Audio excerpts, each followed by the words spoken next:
Hello everybody, it is the Conservative Coin Collector, and I decided today that I'm going to take a closer look at this Lycan set book I got at my local coin shop.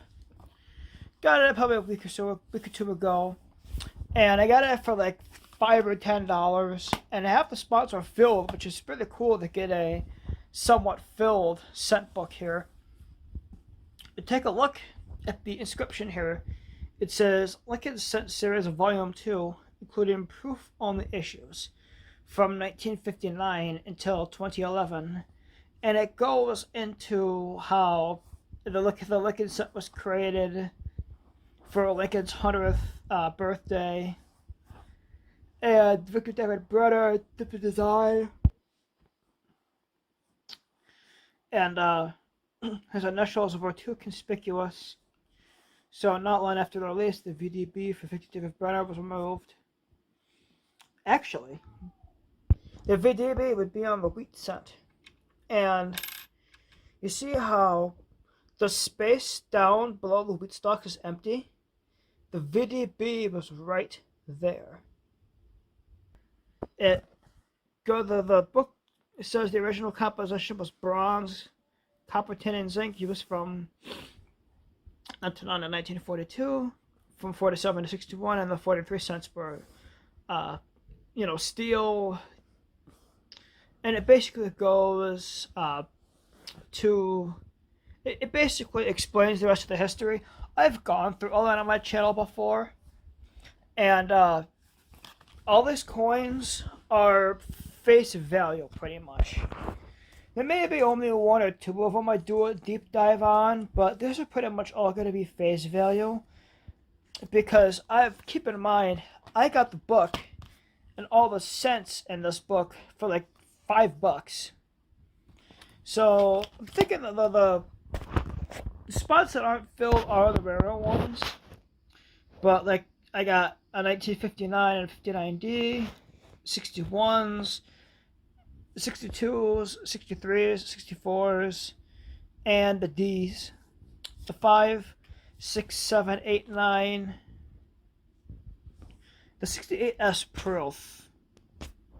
That's one I'll take a closer look at here.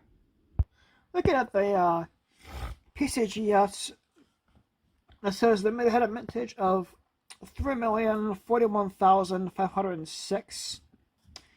And I'll take a look-see here to see if there's anything down below here. No, there is not.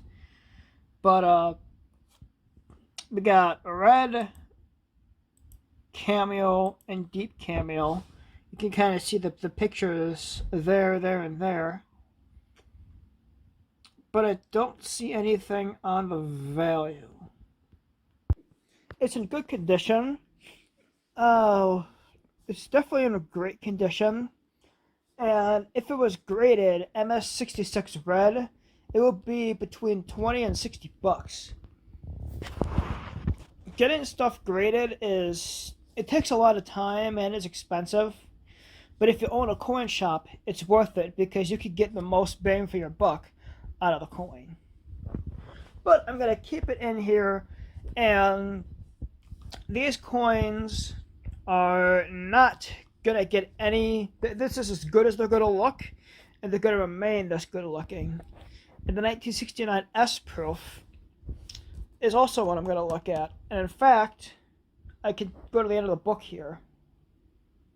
The end of the book has quantity minted, and the 1969 it doesn't have the proof.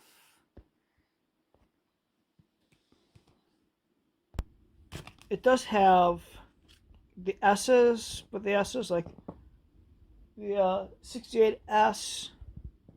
It says for 261 million minted, but PCGS on the website is going to be much more accurate than than this here.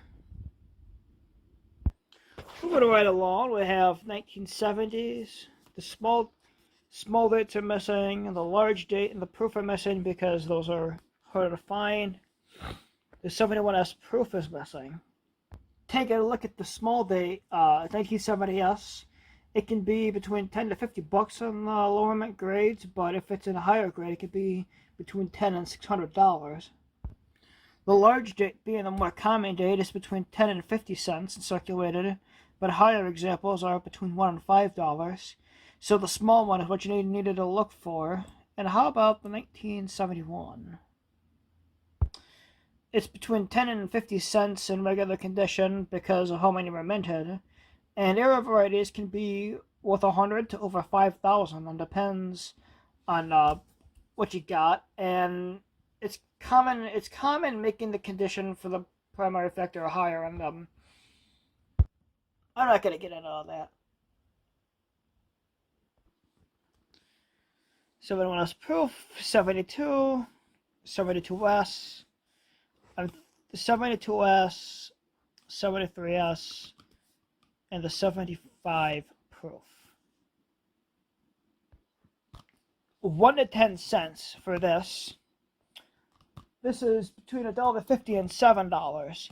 The 75 proof could be between $2 and $10 if it was in here and in the right condition. The 1976S proof is the one missing on the next page. It's between $3 and $10. I got 76D, 77, 77S proof. I'm more interested in the coins that are not in here, because the ones that are in here are definitely face value if I got the book for like 5 or like 10 bucks. So it's the ones that are not in here I'm generally interested in, and there's quite a few of them missing from 79S, got some 80s missing. Let's do a little research at the back half of the book. Now keep in mind, when I got the book, the coin shop guy, he had just gotten it. He really didn't know what was in here. So I could definitely go even deeper into seeing how much more some of these coins could be worth. But look at the 81D, that is a face value. The 1981s, are like 30 cents probably for the common ones. This 1982 large date copper is between 2 to 3 cents, only because of its copper content. And you get to the zincs, and they're going to be face value. The only reason it's 2 to 3 cents for the large one is because of the copper content, and not a whole lot of it. This book, it's very tricky to move the pages here without bending them. And we get to even the proofs and onwards, they're pretty much all going to be face value because of the zinc. Maybe 10 or 20 cents for the proofs, but they're mostly going to be face value because the copper is no longer in them. That's not to say that a lot of these coins aren't going to be worth more than face value in the decades to come, because they are no longer making cent coins. Quite a few of them missing in the 90s here. 92s, 95s. And it could be very easy to find coins from that year if you're doing a coin roll hunt. But in the condition a lot of these coins are in, front and back, or obverse and reverse, they're pretty nice.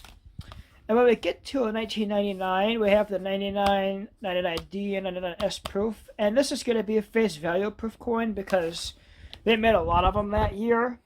And I have one in even better condition that has not been broken out of the proof set. So not what you'd think. Stuff like the wide AM and the close AM is not going to be in this book because they're just too valuable and not common enough. But moving on to the new millennium, we have 2000s, the 2000s that are there, 2001S proof. I actually have that proof set. 2002s, 2002 proofs, 2003. Now these are all going to be face value for right now.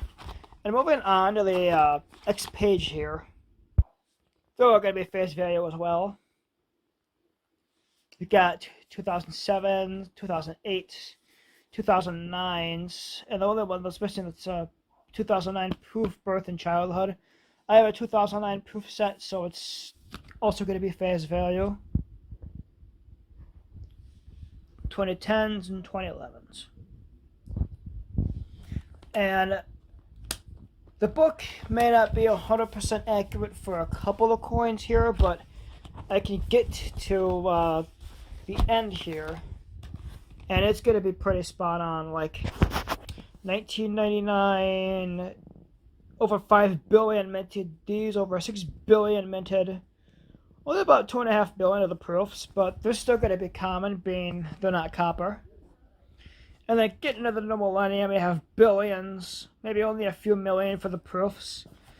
And you could probably get maybe 5 or 6 cents for the proof, 7 if you're lucky. And unfortunately, proof sets don't sell in coin shops. And what coin shop people wind up doing is, oh, that's too dark. They rip them out of the proof sets and sell them individually for a couple of cents more than what they'd have gotten for just one of them off the street.